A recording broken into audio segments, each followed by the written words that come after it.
Alright, so we're going to use this idea to continue our exploration of what the area of a circle is. And I hope we do know from a modern reference, right, the area of the circle of radius 1 is going to be pi. So what we're doing is trying to find a way to discover pi in all of this. I'm going to recreate my circle again. And now I'm going to put, well, it's close to being circular.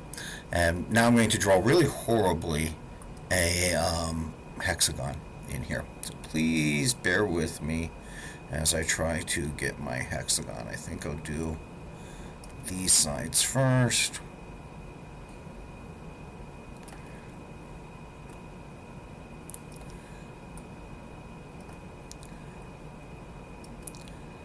And so I've inscribed a hexagon.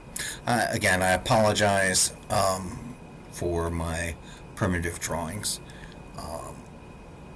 And what I'm going to do then is make this triangle.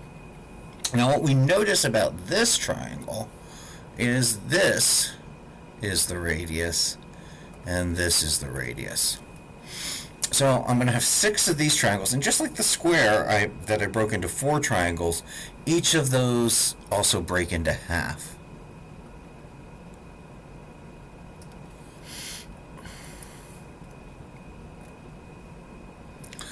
And if we kind of go back to how I did the external square, this idea will become useful, and we can see how this will go up to n then. So, right, if we want to do a limit, we're going to have n in here somewhere. So I have some theta here. There's going to be 1, 2, 3, 4, 5, 6, 12 thetas.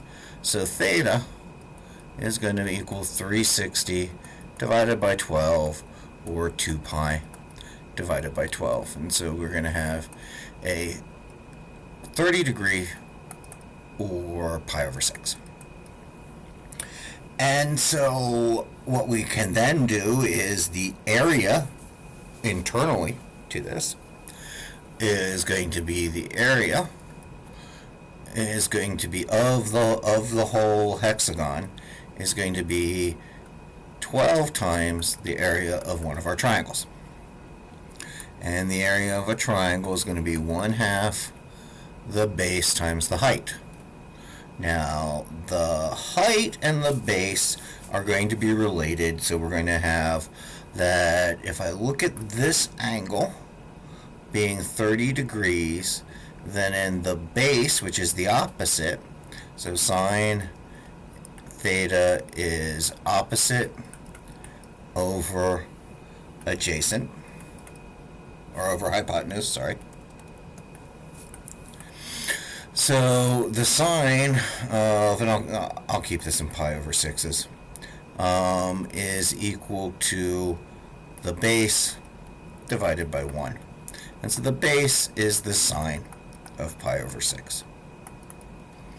And the height is adjacent, so the height is the cosine, and so the height is cosine pi over 6.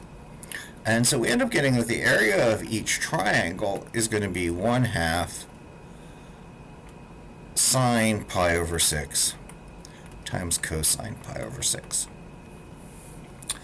And the sine of pi over 6 is 1/2, and the cosine of pi over 6 is √3 over 2.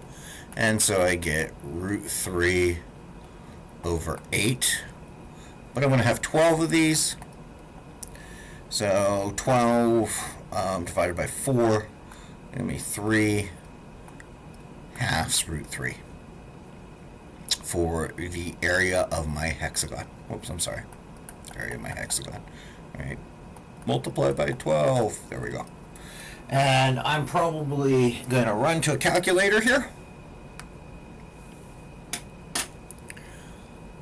to get what a good approximation this would be. I think √3 is about 1.6.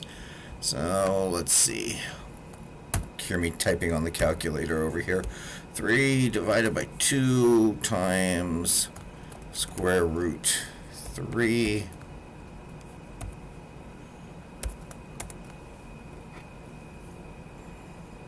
Whoops. Make my square root right.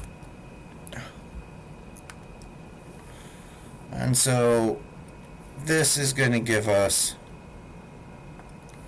an area of 2.59-ish, I guess. And look what's happened to our minimum area. It has went up from 2 to 2.59. And so that's what your book wants you to do. It wants to keep doing polygons. I think the pattern we're going to notice in these polygons is if the polygon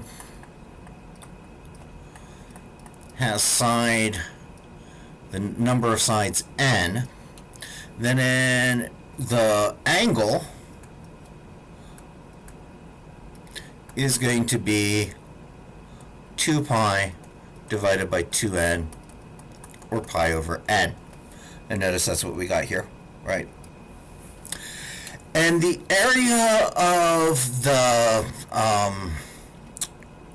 polygon then, the area of the polygon is going to be 2 times n, 2n, that's what we had here, times the area of the triangle it makes.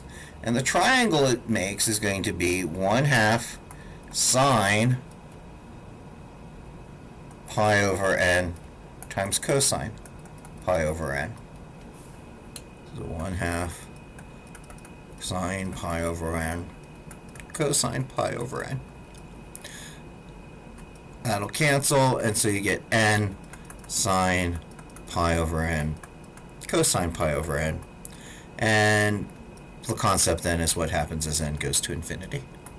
And this is why this links back to the concept of the area that we do, and finding the area, because the limit problem comes into play.